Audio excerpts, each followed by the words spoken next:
And I do hope that all our listeners will consider joining us for some of the upcoming hearing testimonies and adding their voices to the conversation. Well, closing off, I'd love to tell you about our time at the Capitol this week. It was a very interesting experience. So this week, Lee and I made our way down to Austin for the second time to testify on one of the bills that are affecting our industry. So the Texas legislature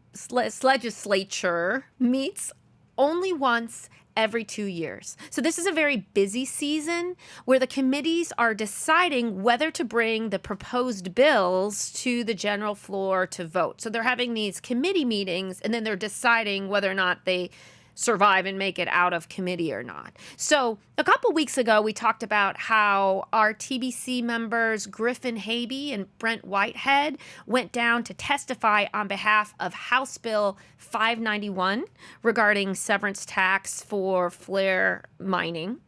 And it was funny, when they went down, apparently the committee hearing people were like, "Why are you here? This is a great bill." So that was really encouraging.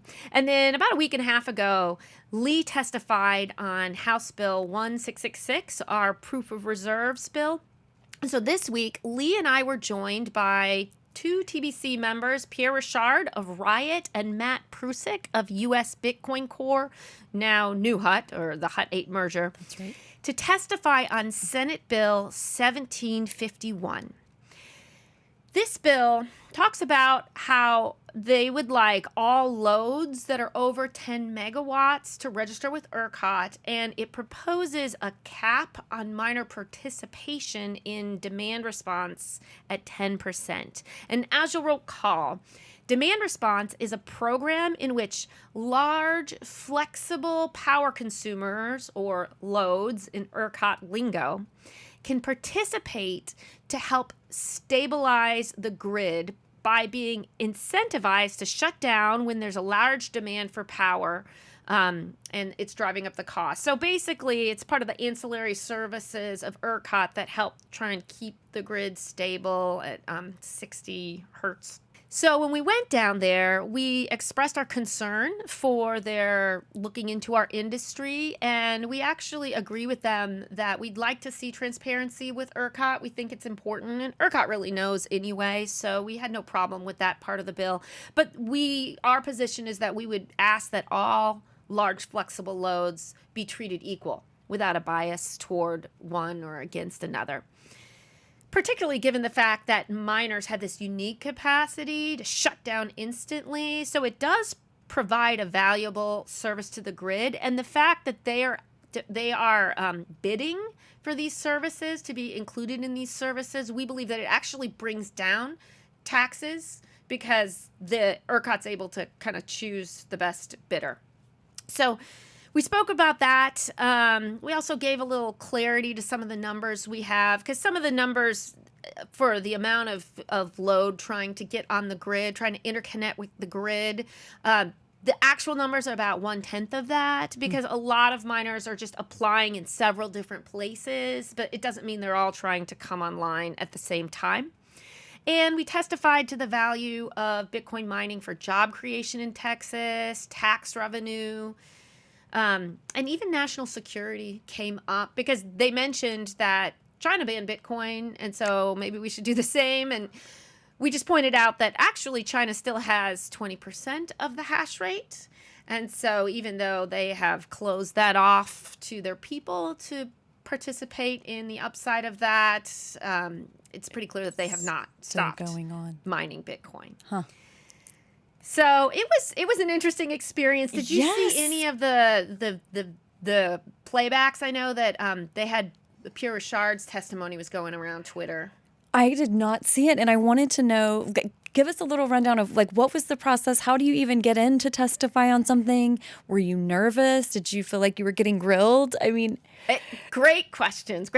Yeah, I was very nervous because, truth be told, I actually wasn't planning to testify. I was just going to go, watch Lee do his stuff. But it turned out I got there before the whole team, and they went very quickly that morning.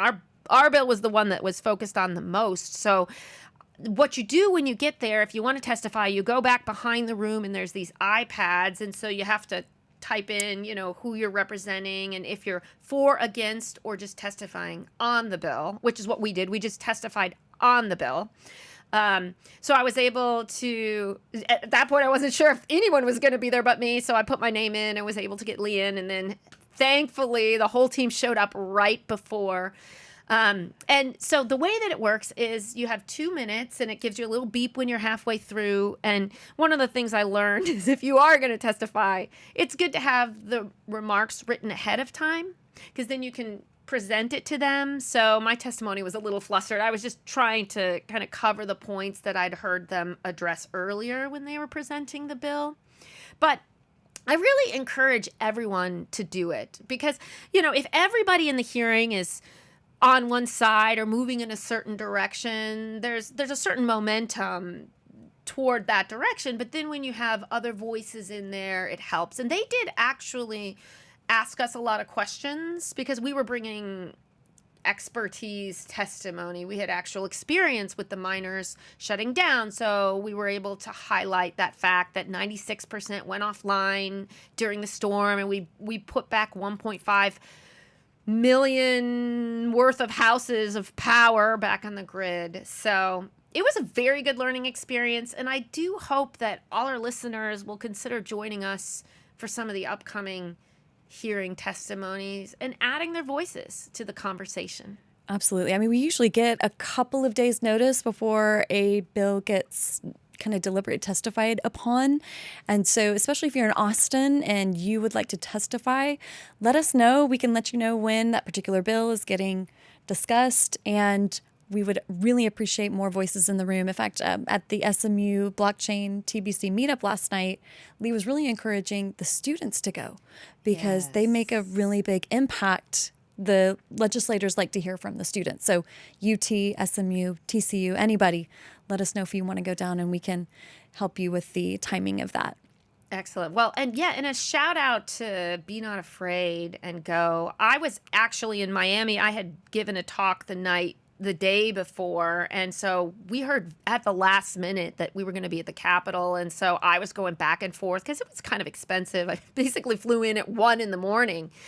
And I was like, should I really go? And I did. I bit the bullet. And I am so glad that I was there. Thank goodness you were there. Well, it was good everyone was there. And the more voices, the better in this space. Hey, it's Amy.